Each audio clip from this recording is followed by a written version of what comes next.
Mercoledì 17 gennaio 2024, le state già vedendo, sono tornate le bancarelle della mattina al mercato.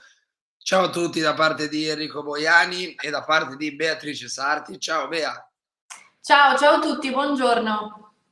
hai detto la parola giusta, non l'ho detta io prima proprio perché volevo farla dire a te. Buongiorno è la parola giusta, lo avrete già visto già dal titolo e dalla copertina. Buongiorno è uno dei nomi che affrontiamo oggi, di cui parliamo oggi, ed è la bancarella di Bea. Naturalmente il discorso è quello legato al difensore centrale, perché il Milan è alla ricerca di un difensore centrale, lo ha detto anche Pioli in conferenza stampa, quindi le due bancarelle di oggi saranno due difensori centrali. Prima di partire e di svelarvi chi è l'altro difensore centrale, che è anche difensore con cui partiamo, vi invito come sempre a mettere mi piace, mettete like. Bea, chiedi anche tu i like perché è tornata la mattina al mercato, quindi se volete altri episodi, altri nomi, altri consigli, altre schede, cliccate mi piace, iscrivetevi al canale e attivate la campanella, no?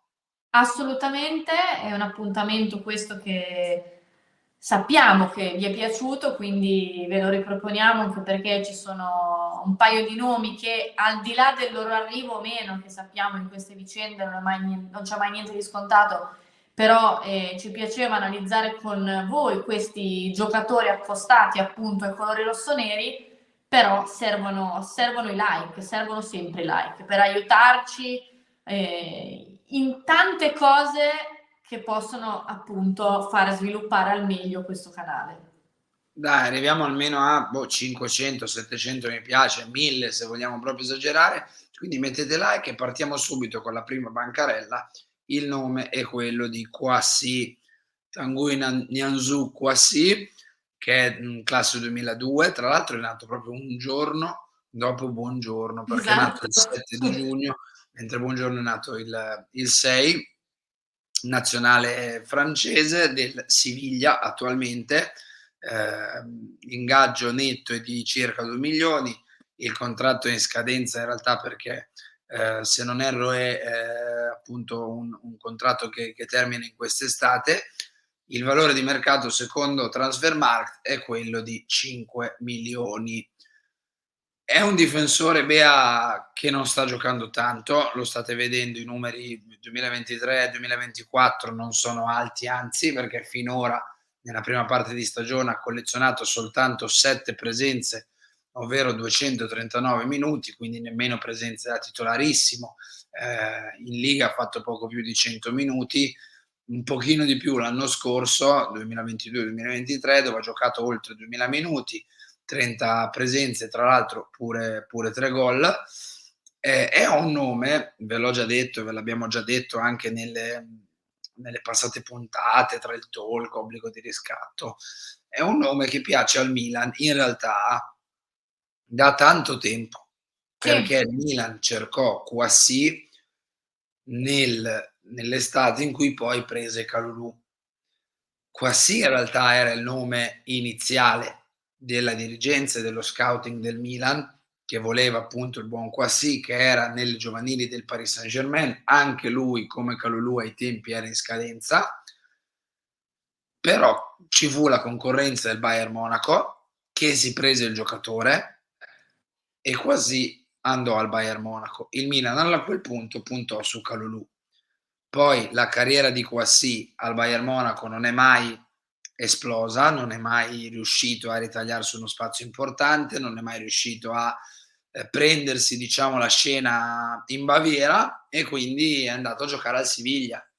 È andato a giocare al Siviglia senza, anche qui ti direi, un successo incredibile, è ancora molto giovane, perché ha 21 anni. La problematica, Bea, e qua so che trovo i tuoi interessi, perché quando facciamo queste schede, queste bancarelle, ne parli giustamente, direi sempre, è la tabella degli infortuni. Sono gli infortuni, perché questa stagione è stato veramente fuori tantissimo per dei problemi alla coscia, ad inizio stagione tanto, e poi ha avuto una sorta di ricaduta e ha il minutaggio, diciamo il poco minutaggio è dato anche da questo, anche perché il buon Kouassi è un giocatore che in realtà ha un livello non basso, è un ottimo difensore di prospettiva, però i tanti infortuni ne minano indubbiamente le condizioni. Aggiungo una cosa, prima di lasciarti parola Bea su Kouassi, gioca e in realtà questo difensore è stato preso sia per fargli da coppia, sia per eventualmente sostituirlo, e lo ha sostituito, lo sta sostituendo perché Kouassi è infortunato, con Loïc Badet, che è un altro giocatore francese che il Milan aveva cercato proprio negli ultimi anni. Anche lui è andato al Siviglia, quindi insomma diciamo che condividiamo interessi di mercato simili per i difensori con la squadra andalusa. Ma guarda, io credo che in questo momento questo ragazzo sia meno in voga rispetto a quello che andrò ad analizzare io nella mia bancarella. Però attenzione, perché secondo me in realtà tra i due è lui che ha la più alta probabilità di arrivare al Milan. Quindi starei molto attenta su questo ragazzo, anche se ovviamente, come vi dicevo, l'attenzione in questi giorni è posta su Buongiorno, che andiamo ad analizzare. È un prospetto molto importante quello di Buongiorno, mi viene da dire molto costoso, no? La bottega di Cairo è sempre molto cara.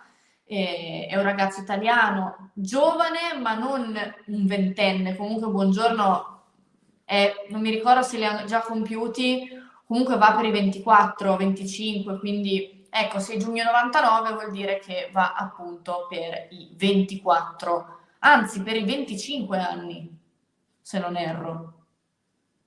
Eh sì, Quindi, perché del 99 c'è un piccolo errore nella grafica, e, compirà 25 anni. come vedete, appunto, lo sappiamo, il suo club attuale è il Torino. L'ingaggio è 1.800.000, buonanotte, è 1.850.000 euro lordi netti, 1 milione, quindi andrebbe benissimo per il Milan. Qua c'è un errore anche nella grafica perché il contratto in scadenza non è 2024 ma è più in là Sì, purtroppo, perché se fosse dobbiamo 2024, tirare le orecchie a chi ha fatto questa grafica. vabbè, può capitare qualche svista, se fosse 2024 magari, Già. perché significherebbe che insomma lo puoi portare via a un po' meno. Il suo valore secondo Transfer Market è di 22 milioni di euro.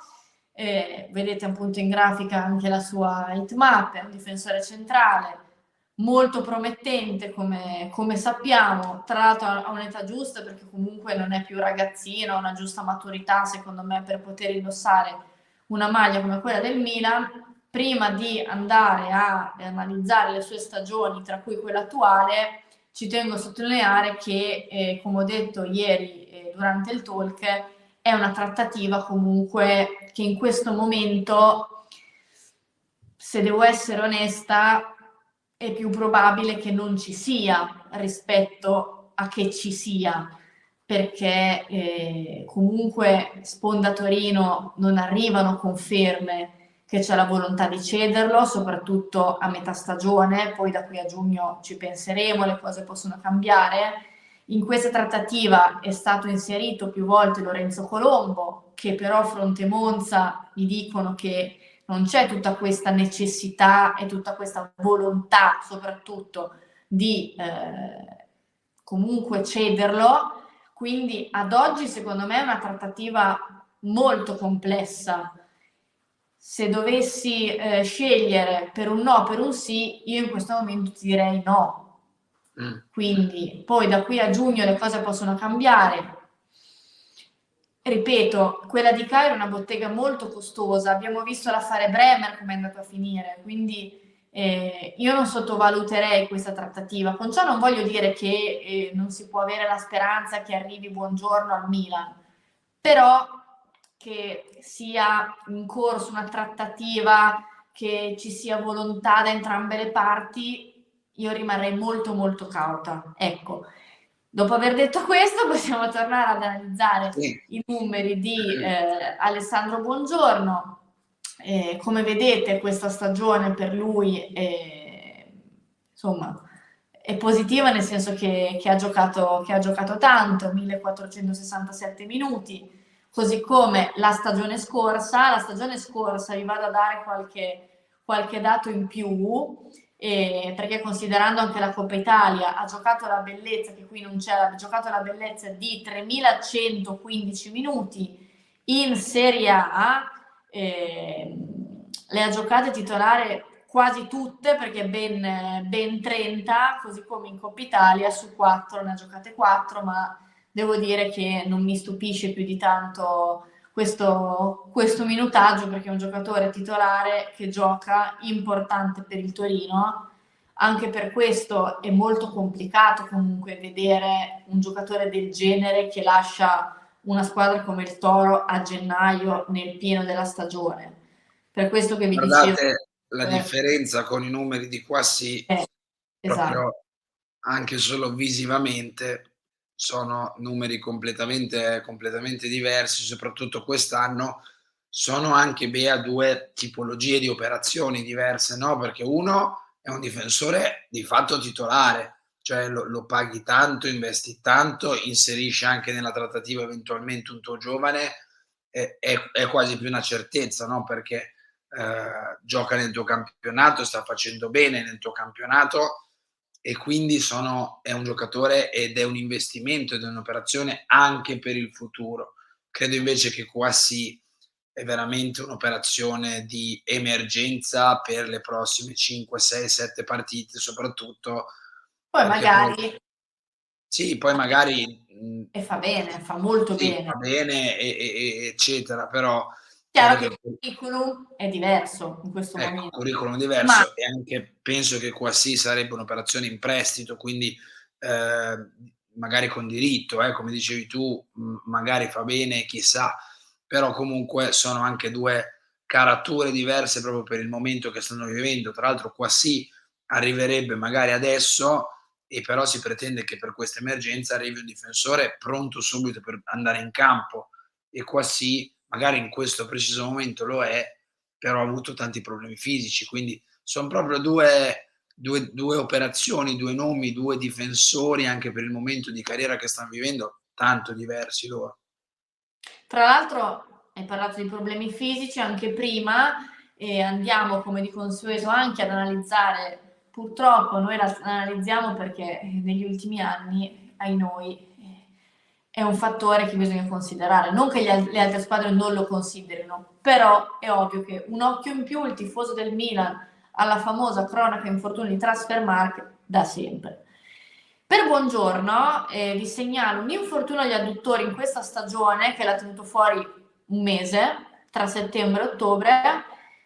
Poi saltiamo totalmente la stagione 22-23 in cui non ha avuto niente, questo è un grande più al suo curriculum, e passiamo alla stagione 21-22, bei tempi, la stagione dello scudetto del Milan, in cui ha avuto una lesione, scusate, ma quando leggo 21-22 mi viene sempre un po' di nostalgia, lesione muscolare al polpaccio che l'ha tenuto fuori 12 giorni a maggio, e un problemino fisico nella stagione 2021 che l'ha tenuto fuori 5 giorni, quindi ecco, direi niente di. Messo molto bene. Sì, sì, assolutamente. Nella norma, anzi, direi sotto la media, quindi questo è un grande più per Alessandro Buongiorno. Bene, queste erano le nostre 2 bancarelle. Mi raccomando, mettete il like per il ritorno della mattina al mercato. Piano piano tornerà anche la mia voce, ve lo E assicuro, ve lo scriveteci perché ci tengo quale bancarella preferite. esatto, brava Bea. Siete più per Kouassi e per l'operazione alla Kouassi, o più per Buongiorno? Io credo che come sempre le tue bancarelle, Bea, siano le più votate, le preferite, ma aspettiamo i vostri commenti, aspettiamo altri nomi per i prossimi episodi. Cerchiamo di farlo ovviamente quando c'è il mercato, perché sappiamo che vi stuzzica di più rispetto a che durante la stagione in cui ci sono le partite da giocare, e vi aspettiamo a un prossimo episodio della mattina al mercato. Bea, grazie, ciao. Grazie a voi, buona giornata. Un saluto anche da parte di Enrico Boiani, e ci ritroviamo tra pochissimo, tra qualche ora, con obbligo di riscatto per partire con la giornata, poi chiama Milan e via via tutti gli altri appuntamenti. Ciao.